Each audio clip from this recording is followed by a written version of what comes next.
The pre-dawn hours of January 30th, 1944, brought 767 battle-hardened soldiers from the 1st and 3rd Battalion of United States Army Rangers across their assembly line into the unknown darkness. They moved in perfect single-file formation through the muddy Mussolini Canal, that drainage ditch cutting through the Italian landscape. Complete and absolute tactical silence governed their movement. Not a word spoken, no light signals, only the muffled sounds of boots pressing into mud, equipment shifting imperceptibly against battle harnesses. The January air had turned bitter cold, nearly freezing in its intensity. These Rangers navigated using only their compasses and the faint starlight filtering through the overcast sky, their eyes gradually adjusting to the absolute darkness surrounding them. 3 miles ahead lay Cisterna, a modest Italian village that would prove far more consequential than anyone anticipated. This small settlement controlled critical road junctions that dominated any potential Allied advance breaking out from the Anzio beachhead. The intelligence briefings had assured the command structure that German defensive positions forward of Cisterna remained relatively sparse and thinly manned. Scattered observation posts, scattered outposts, with minimal resistance expected. The tactical plan called for Rangers to slip through enemy lines undetected, seize the village in a dawn assault before German forces could organize a coherent response, and then hold their ground until regular 3rd Infantry Division units fought through to establish a permanent link-up. But intelligence, as it often is in warfare, had fundamentally failed them. The German High Command had specifically designated Cisterna as a critical assembly and concentration point for counterattack forces intended to recapture or contain the Allied beachhead. The veteran Hermann Göring Panzer Division had positioned 17 Panzer, 4 tanks, in concealed, hardened positions encircling the town. The 715th Infantry Division occupied the intermediate ground separating Allied positions from the Rangers' objective. Field Marshal Albert Kesselring had made the strategic decision to commit every available German unit toward the Anzio sector to neutralize and eliminate the beachhead threat. German command possessed advanced knowledge that Rangers would be attempting this infiltration. They had prepositioned 2 entire divisions and supporting armor specifically to ambush and destroy this force of fewer than 800 men. This was no lightly defended outpost line that American intelligence analysts had described. This was a carefully orchestrated trap, and these 767 Rangers were marching directly into it. The fact that German military leadership had mobilized 2 full divisions and heavy armor to counter a single Ranger battalion represented something of profound significance. The Wehrmacht respected Rangers, and their respect had substantial foundation in hard combat experience. The fundamental problem confronting Allied forces operating throughout the Italian peninsula during 1943 involved the seemingly impenetrable nature of German defensive positions. Wehrmacht soldiers occupied fortified positions scattered across mountains, dominating hills, and strengthened towns distributed throughout the Italian terrain. Every advance exacted hundreds of American and British casualties. Every German strongpoint demanded days of preparatory artillery bombardment combined with frontal infantry assaults that systematically decimated entire American divisions. The Gustav Line stretched south of Rome had brought the entire Fifth Army advance to a complete halt. Monte Cassino had transformed into a vast killing ground where successive Allied divisions threw themselves against German fortifications, losing thousands of soldiers in the process. American and British commanders recognized they needed a different approach, a different tool. They required units capable of bypassing German fortifications entirely, striking from completely unexpected directions, operating under cover of darkness, infiltrating through enemy lines, and accomplishing military objectives that standard divisional infantry could not achieve. They needed raiding forces, elite commando-type units, specialized assault troops possessing capabilities that regular infantry divisions simply could not demonstrate.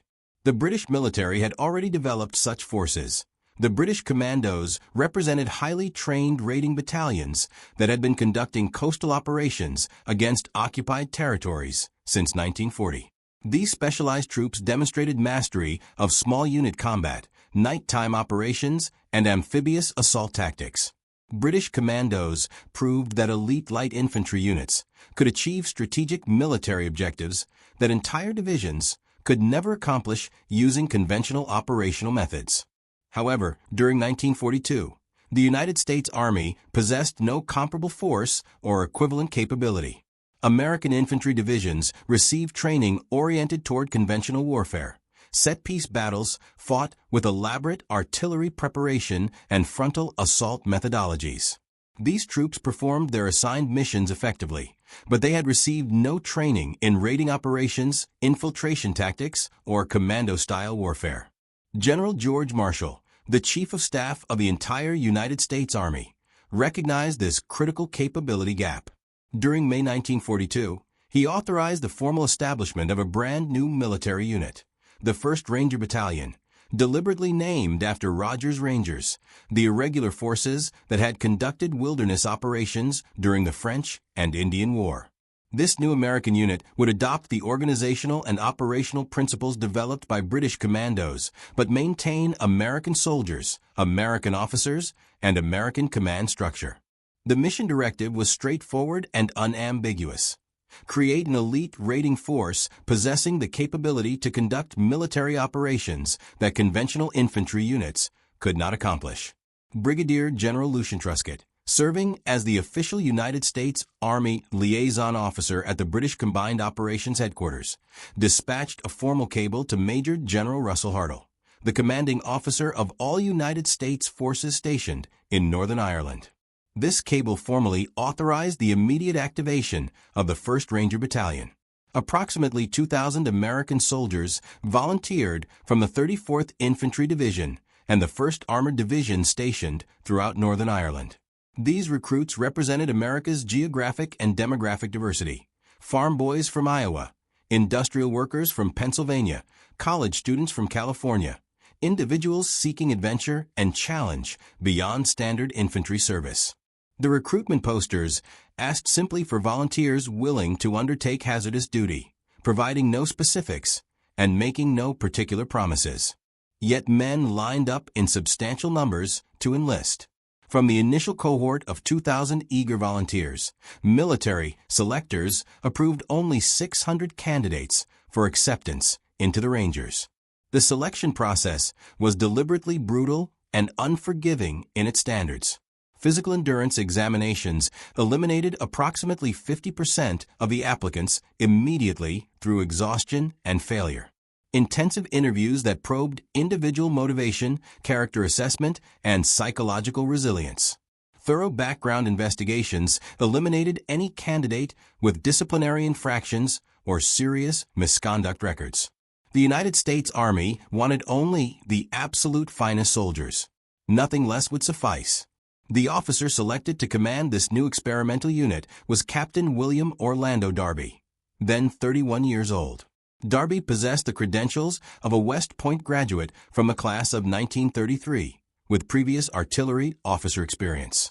Darby had never received specialized operations training or commando instruction. Nevertheless, Darby possessed qualities that military education could never develop in any classroom setting: natural leadership presence, personal charisma, and an exceptional ability to inspire ordinary soldiers to accomplish feats they previously considered impossible. Within a remarkably short period following his selection as commander, Darby received promotion to major in recognition of his exceptional work organizing and structuring the new battalion. The 600 selected soldiers arrived at Carrickfergus in Northern Ireland on June 19, 1942. Company A of the 1st Ranger Battalion achieved official activation on that date. The men possessed standard military uniforms, rifles, basic infantry training, and enthusiasm. What they fundamentally lacked was any genuine understanding of what Rangers actually were or how Rangers operated. This crucial education would occur in Scotland. During late June 1942, Darby led his entire contingent of 600 volunteers northward toward the Commando Training Center positioned at Achnacarry Castle Dieppe within the Scottish Highlands. The journey itself constituted the first test, a train journey to Fort William, followed by a challenging 7-mile force march carrying complete field packs toward the training facility. The physical and mental demands proved immediately apparent. Soldiers dropped from the marching column repeatedly. Some collapsed from severe exhaustion. Others simply quit, unable to continue forward. When the formation finally reached Achnacarry, 90 men had been eliminated from the original group. 510 Rangers remained. The Commando Training Facility commander was Lieutenant Colonel Charles Vaughan, a British officer with extensive combat experience, conducting actual commando raids throughout multiple theaters. Vaughan understood precisely what genuine combat required and demanded. His training staff consisted of battle-hardened commando veterans who had actually participated in operations in Norway, France, and North Africa. These instructors had personally killed German soldiers. They had personally experienced combat under fire. They maintained absolute knowledge about what tactics worked and what approaches resulted in dead soldiers. The training regimen was fundamentally unlike any experience previous American soldiers had undergone. Intensive physical conditioning that rendered basic training appear superficial by comparison. Grueling forced marches traversing Scottish mountain terrain while carrying 80-pound field packs. Speed-run obstacle courses testing speed and endurance simultaneously. Rope climbing exercises, cliff scaling operations, hand-to-hand combat instruction, all conducted within the harsh conditions of Scottish mountain weather. Relentless cold rain, thick mud, and cutting wind. The training program resulted in one Ranger casualty. A soldier was killed during training activities. Several additional Rangers sustained combat wounds during training operations. However, the 500 soldiers who successfully completed the Achnacarry program in September 1942 represented some of the most thoroughly trained infantry soldiers anywhere in the world. Their first actual combat test came surprisingly early, August 19, 1942, before the complete battalion had finished advanced training. 50 Rangers under Captain Roy Murray received attachment to British and Canadian forces participating in Operation Jubilee, the large-scale raid against Dieppe, France.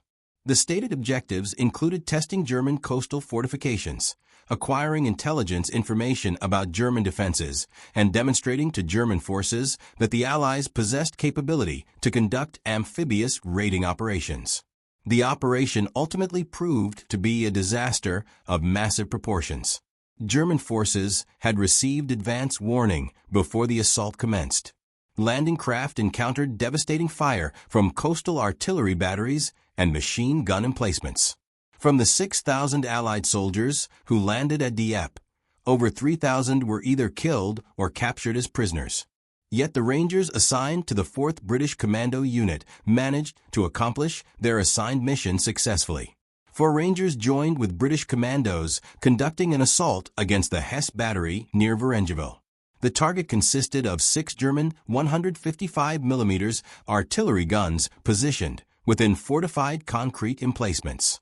The British commandos and Rangers infiltrated through wooded terrain, approached from a direction the Germans completely failed to anticipate, and destroyed the battery through direct close-quarters combat. This represented the only successful Allied operation throughout the entire Dieppe raid. 2nd Lieutenant Edward Loustalot, only 23 years old, originating from Franklin, Louisiana, led 7 Rangers fighting alongside No. 3 Commando near Berneville.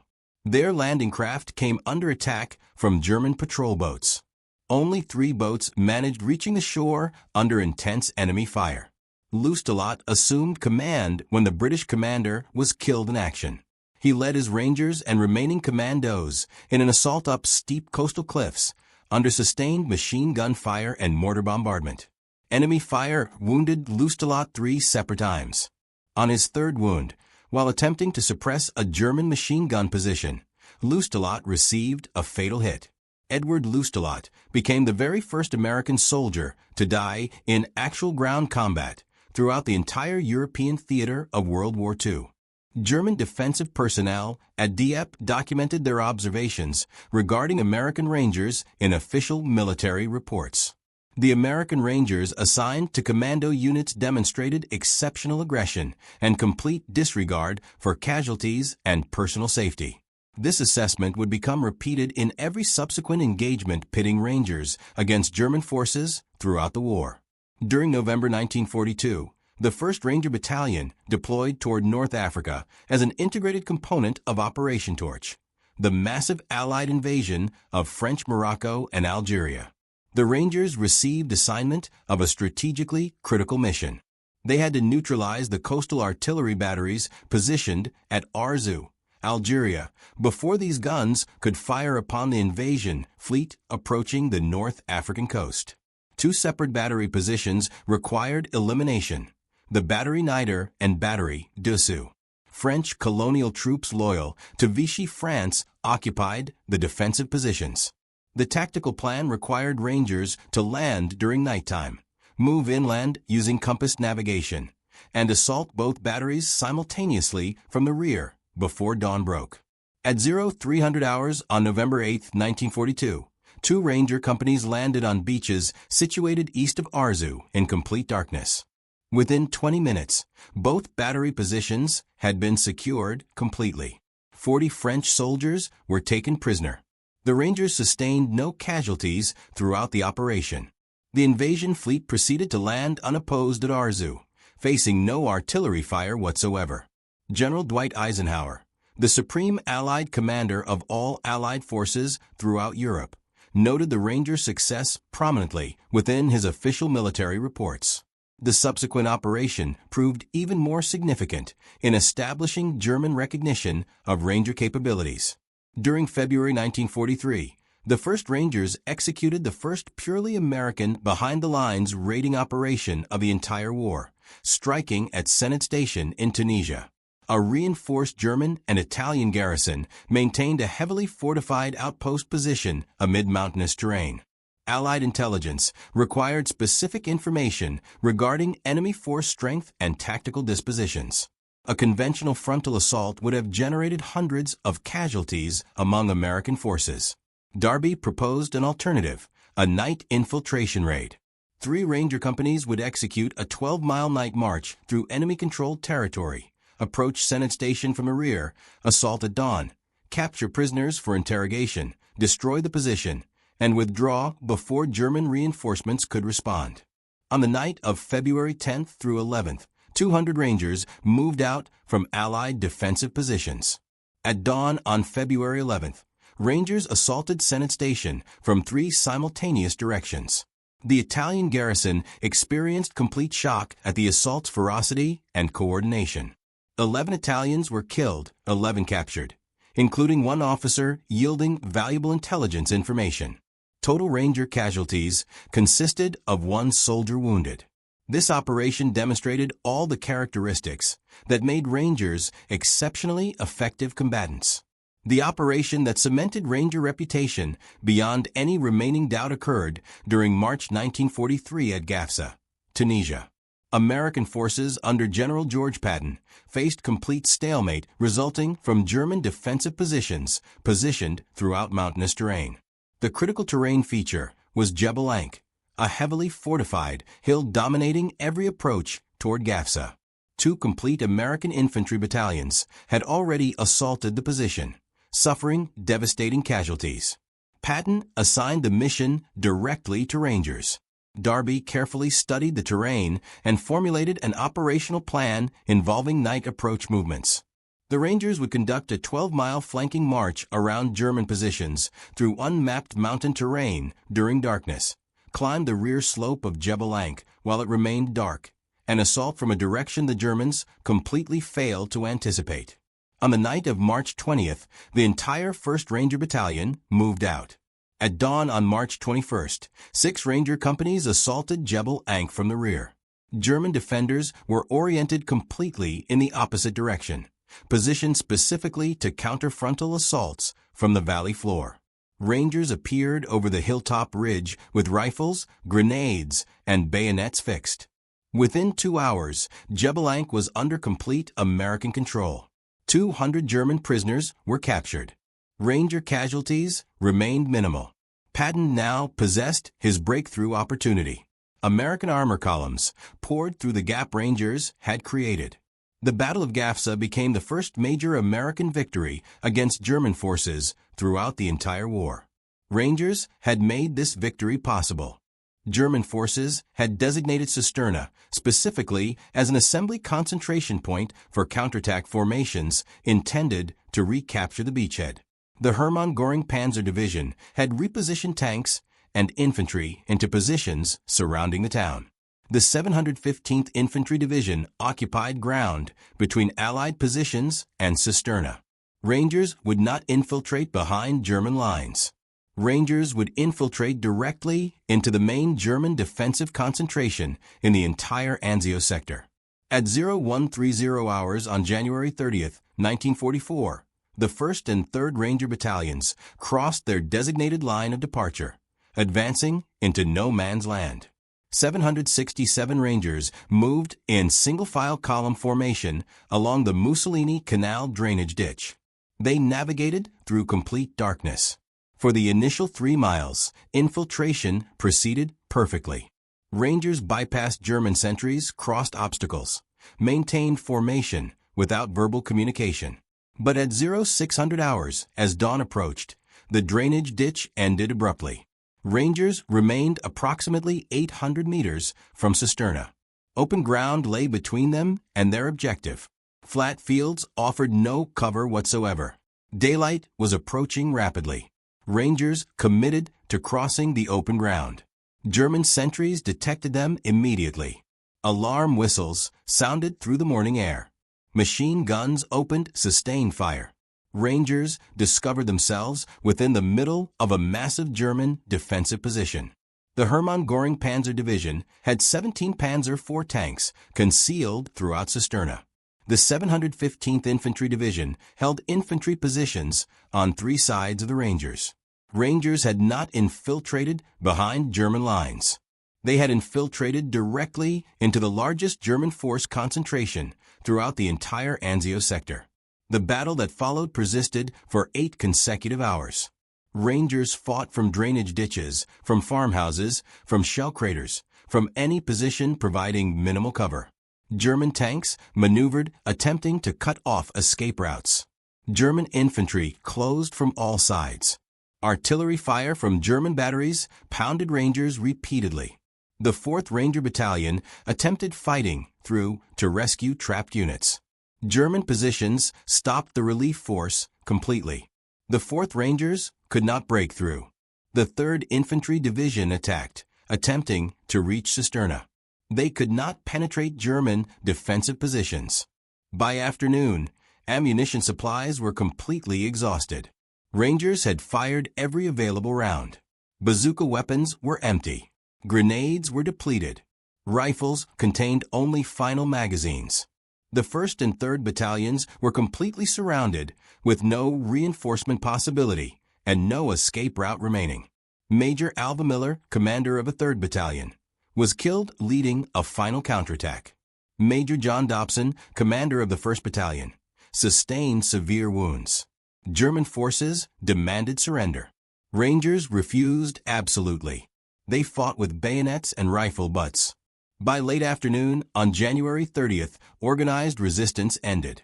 Of the 767 Rangers who began infiltration that morning, only 6 managed returning to Allied lines. 12 were killed in action. 36 were wounded. 743 were captured as prisoners. The 4th Ranger Battalion suffered 30 killed and 58 wounded attempting rescue operations. Derby's Ranger force was effectively destroyed. However, German forces documented something significant in official after-action reports. Even when completely surrounded, outnumbered numerically, lacking ammunition, facing tanks at point-blank range, Rangers continued fighting. They did not surrender until physically incapable of continued resistance. Individual Rangers fought unto death rather than abandon positions. Small groups executed counterattacks against impossible odds. German intelligence assessments noted that American Rangers demonstrated combat motivation and determination significantly exceeding standard Wehrmacht infantry performance and approaching Waffen-SS standards. This assessment from an opponent that respected combat effectiveness above all other considerations defined what Rangers had become: an elite force fighting harder, accepting elevated risk, accomplishing missions other forces could not accomplish, but demanding terrible cost. Cisterna represented the worst Ranger defeat throughout the entire World War II conflict. Yet it was not the conclusion of the Ranger story. The 2nd and 5th Ranger Battalions had been formed during 1943 within the United States. They trained at Camp Forest, Tennessee, under Lieutenant Colonel James Earl Rudder. Rudder was 33 years old, formerly a high school football coach from Texas, with no prior commando experience upon assuming command of the 2nd Rangers. Like Darby, Rudder possessed strong leadership capabilities. He had studied exhaustively everything the 1st Rangers had learned through combat experience. The 2nd and 5th Rangers arrived in England during January 1944. They trained with British commandos at Achnacarry, identical to the 1st Rangers. The mission they trained for was unlike anything Rangers had previously attempted. On D-Day, June 6, 1944, Rangers would assault Pointe du Hoc, a 100-foot cliff positioned along the Normandy coast. German military intelligence reported 6 155mm artillery guns mounted in concrete fortifications positioned at the cliff summit. These weapons could deliver fire on both Utah and Omaha beaches. The guns had to be destroyed before the primary landing force arrived. The only approach route required climbing the cliff under direct fire. The 2nd Ranger Battalion trained for 3 complete months on cliffs along the English coast. They tested every conceivable climbing methodology. Nevertheless, training could not replicate actual combat conditions. German defenders positioned atop the cliff, throwing grenades downward, machine gun fire from flanking positions, mortar fire from inland batteries.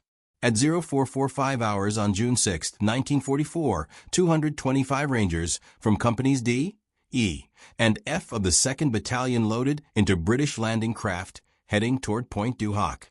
Naval bombardment had pounded the clifftop for 1 hour continuously, yet German defenses remained intact and operational.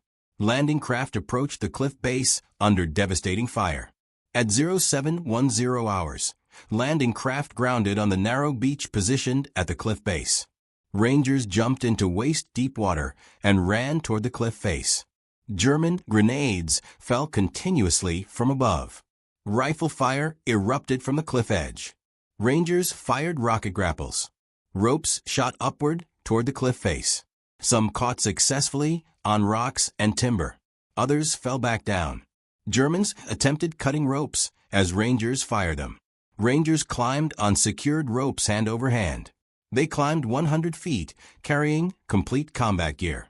Men fell when ropes were cut. Others kept climbing upward. Some Rangers reached the top in under 3 minutes. Within 30 minutes after initial landing, 90 Rangers had successfully climbed the cliff and were engaging German positions on the plateau. But when Rangers reached the gun positions, they found them completely empty. The massive concrete gun casements contained only telephone poles painted to look like gun barrels from aerial observation. Allied intelligence had been deceived. German forces had moved the real guns inland days before the invasion. Ranger patrols pushed inland, searching for the actual artillery pieces. Sergeant Leonard Lommel and Sergeant Jack Kuhn led a patrol moving south along a hedgerow toward a dirt road. 250 yards from the coastal highway, Lommel discovered 5 of the 6 155mm guns positioned in an orchard, concealed with camouflage netting, ready to fire on the beaches. German crews were completely absent. Lommel and Kuhn moved quietly forward. Lommel destroyed 2 guns completely by smashing their traversing and elevating mechanisms using thermite grenades. They disabled sights and mechanisms on the remaining guns. All 6 guns were rendered completely useless. The mission was accomplished, but Rangers on Pointe du Hoc were completely surrounded. German forces counterattacked from 3 directions simultaneously. For 2 complete days, Rangers held Pointe du Hoc against continuous German assaults. By June 8th, only 90 Rangers remained capable of fighting. From the original 225 who climbed the cliff, 77 were dead, 152 were wounded. Yet they held their ground. When relief forces finally reached Pointe du Hoc on June 8th morning, Rangers were still occupying defensive positions, still fighting, still refusing to surrender ground. The 2nd and 5th Ranger Battalions continued fighting across France throughout the summer of 1944. Hill 400 in the Hürtgen Forest presented another challenge. Rangers assaulted a fortified German position on steep slopes amid winter conditions. Previous American units had attempted assault and failed. Rangers attacked during darkness, climbed the hill under fire, and captured the summit through close combat. They held against German counterattacks for 3 complete days before replacement forces arrived. The assault cost Rangers 225 casualties from 470 men engaged, but they secured the objective and maintained control. German soldiers who fought Rangers in Normandy, in the Hürtgen Forest, in the advance across France, reported during prisoner interrogations that Rangers were recognized as elite assault troops. German forces identified Rangers through their aggressive tactics, their willingness to sustain casualties to accomplish missions, and their refusal to retreat regardless of circumstances. Wehrmacht intelligence officers noted that Rangers appeared to possess better training than standard American infantry. They operated in smaller units with less support, yet achieved results completely disproportionate to their numbers. German commanders learned to reinforce sectors where Rangers were identified. A single Ranger battalion required defensive preparations equivalent to defending against an entire American infantry division. Because Rangers did not follow conventional tactical doctrine, they attacked during darkness. They infiltrated through defensive lines. They appeared from unexpected directions. And once engaged, they continued fighting until the position was taken or until every Ranger was dead or wounded. This pattern repeated throughout 1944 and 1945. Rangers spearheaded assaults. They secured objectives that other units could not secure. They paid for their successes with casualty rates that would have destroyed conventional infantry units, yet they maintained fighting capacity. After the war concluded, German officers were interviewed by American intelligence regarding enemy forces they had fought. Rangers were consistently mentioned as one of the most effective Allied Special Operations Forces, comparable to British commandos and Soviet Guards units in terms of combat effectiveness and motivation. Better trained than standard American infantry, more aggressive than most German infantry, willing to close with German forces in hand-to-hand combat rather than depend on artillery and air support. The assessment from German prisoners was consistent throughout. You recognized when you were fighting Rangers because they kept attacking. They did not stop. They did not retreat. You had to kill every Ranger or they would kill you. That reputation was established through operations like GAFSA and Pointe du Hoc. The reputation was constructed through hundreds of smaller operations where Rangers accomplished what conventional infantry could not accomplish. William Darby did not survive the war's conclusion. On April 30, 1945, Darby was serving as Assistant Division Commander of the 10th Mountain Division, positioned in northern Italy. German forces were collapsing militarily, yet still fighting. Darby was standing outside a command post in Torboli when a German 88mm artillery shell exploded 30 feet away. Shell fragments struck Darby in the heart. He died 2 minutes later, just 2 days before Germany surrendered completely. General George Patton said of Darby that he was the bravest individual Patton had ever known. Lucian Truscott, who had authorized Ranger creation in 1942, called Darby one of the finest soldiers throughout United States Army history. Darby received posthumous promotion to Brigadier General. His name appears on Ranger schools, Ranger facilities, and memorials throughout America. But in 1945, his death was simply another casualty during the war's final days. James Rutter survived the war. He commanded the 2nd Rangers through D-Day and continued commanding through December 1944, when he assumed command of the 109th Infantry Regiment. Rutter remained in the Army Reserve after war concluded and eventually became president of Texas A&M University in 1959. He died in 1970. Every June 6th, surviving Rangers from Pointe du Hoc gathered at the cliff in Normandy. Fewer each year as advancing age and time took their toll. During 1984, President Ronald Reagan visited Pointe du Hoc for the 40th anniversary of D-Day. 62 Rangers who had climbed the cliff attended the ceremony. Reagan spoke at the site. He called them the Boys of Pointe du Hoc, the men who seized the cliffs, the champions who helped liberate a continent, the heroes who helped defeat a global tyranny. Those words captured what Rangers represented. Not simply elite soldiers, not simply special operations forces, but men who did what required doing regardless of cost, who seized objectives other forces could not seize, who fought when fighting seemed impossible, who climbed cliffs under fire because that was the assigned mission. The Rangers of World War II were disbanded after the war concluded. The United States Army decided that special operations forces were unnecessary during peacetime. Ranger battalions were officially deactivated. Training facilities were closed. Lessons learned through combat were filed and archived. Yet the necessity for Rangers returned in Korea, in Vietnam, in every conflict where conventional forces required elite light infantry capable of accomplishing missions demanding special training and exceptional combat motivation. The 75th Ranger Regiment, established in 1974, carries organizational lineage from the World War II Ranger battalions. The unit scroll they wear originates from Darby's Rangers. The training they complete follows identical principles established at Achnacarry. Physical conditioning, small unit tactics, nighttime operations, live fire exercises. The expectation that Rangers will accomplish missions other forces cannot accomplish. The standard that Rangers do not retreat, they do not surrender, they complete the mission or die attempting.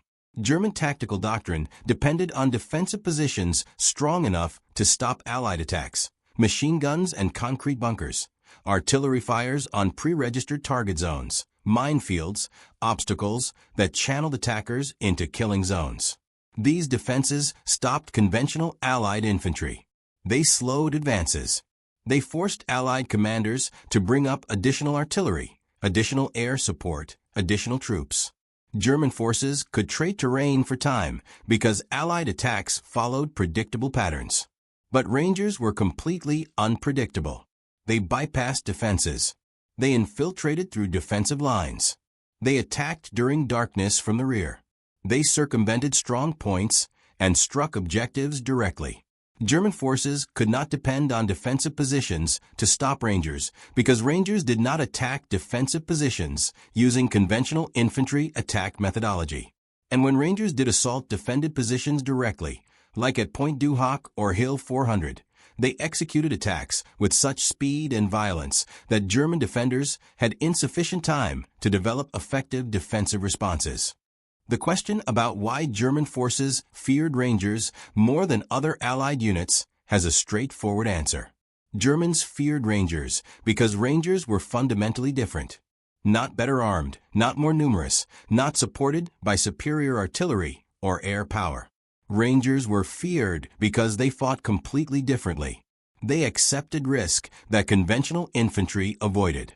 They attacked from directions no one expected. They operated during nighttime, when other forces maintained defensive positions. They closed with German forces in hand-to-hand combat, when other forces called for artillery support. They continued fighting when other units retreated. Most importantly, Rangers accomplished missions. Every single time Rangers received an objective, they accomplished it. At Arzew, Senate Station, Gafsa, Gela, Salerno, Pointe du Hoc, Hill 400. Rangers accomplished objectives, sometimes at devastating cost. Cisterna was a disaster, destroying 3 Ranger battalions completely. But even at Cisterna, Rangers fought until physically unable to continue.